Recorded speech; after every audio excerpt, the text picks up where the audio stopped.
relationship? Yes, on account of my husband, because he was always, giving me a lawsuit because I was with the Nazis, or I was with one man or another man. Onassis didn't keep you from being a normal human being. And then with Mr. Onassis, we had a wonderful life. I don't regret every bit of it. I do regret when I stopped singing. You stopped singing because of him? Well, no, I worked less and less because evidently he did not like me to sing. If a person is in love, he does not want to see you on stage. That is comprehensible. One hears that Mr. Onassis has been very kind in advising you financially, which has made you a very rich woman. Sometimes you manage to make a decision at the right moment, and it happens to go well. Then the decision is right. But he has advised me sometimes, and things have not gone well. This is a very, very sumptuous place that you have here. You must be an exceedingly wealthy woman, no? Exceedingly wealthy? No. I've always said that for the rich people, I'm very poor. And for the poor people, I'm quite rich. Well, I just live with nice things that I have had, bought little by singing, because I have earned a fortune.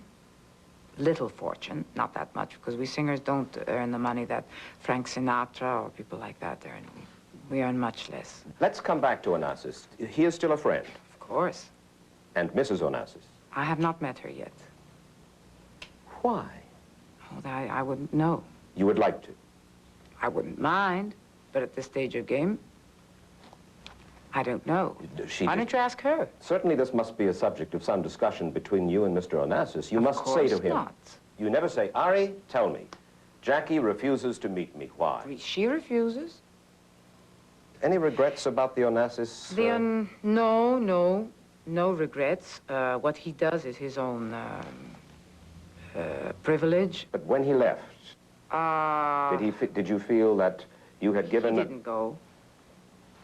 He didn't go. We had just decided that that I would resume my own life. Ah. Were you happy to see him marry Jacqueline Kennedy? I would be happy to see him happy under any circumstances. And if he's happy with Jackie, I'm more than happy for him. Is he? That's not for me to say. That's only for him to say. Do you know what I think? I think you're still in love with Onassis. Well, I think in some way both of us probably are in love because we have led a beautiful life together, and I think both of us understand each other as nobody.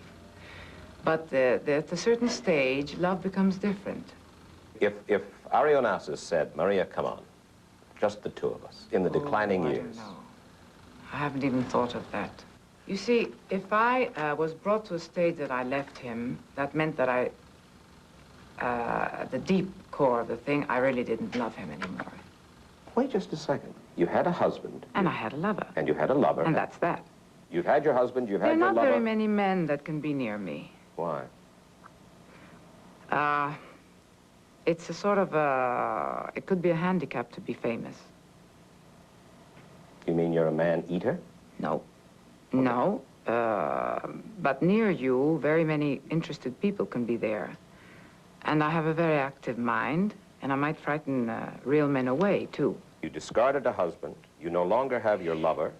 Well, and your job is, I mean, you're now professionally, yes. You're making a tour, but that is not the compelling thing that it was, and one wonders what is at the core of your life? What is at the center of your life today, Madame Callas? The center of my life is to be peaceful with yourself, and to be able to not be bored, which is already a lot.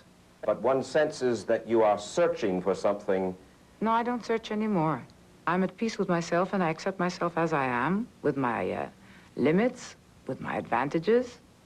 And now, on December 2nd, I will be 50 years old, and I'm proud of every minute of it. I have made the proper decisions. I have made mistakes.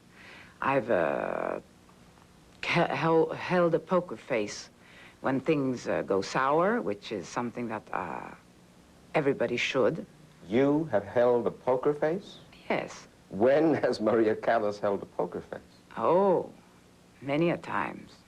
I consider myself a very, very lucky person because from nothing, with no favors asked, I have become what the public has made me become. So that is extremely rare. One last question. Last question. On the occasion of this comeback tour of yours, one critic in Germany wrote that the world tour might turn out to be a grandiose finale, or it could turn out to be an artistic tragedy. So far, it hasn't been a tragedy. And you don't... I belong to the category, the difference between the ancient Greeks and me is that I don't cry on tragedies until they happen. If they happen, then I don't cry on the tragedies. I cope with them. So let's hope for the best. But hoping for the best could not ensure that final comeback for Maria Callas. Here at London's Festival Hall, one critic called her performance one of the saddest evenings he ever had to spend. To be honest, he wrote, her voice, a shade of what was, could not begin to answer the demands she and the music made on it.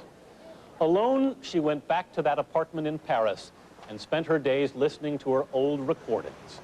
On the 16th of September, 1977, 4 years after that interview with Mike Wallace, she collapsed and died of a heart attack. Maria Callas was 53.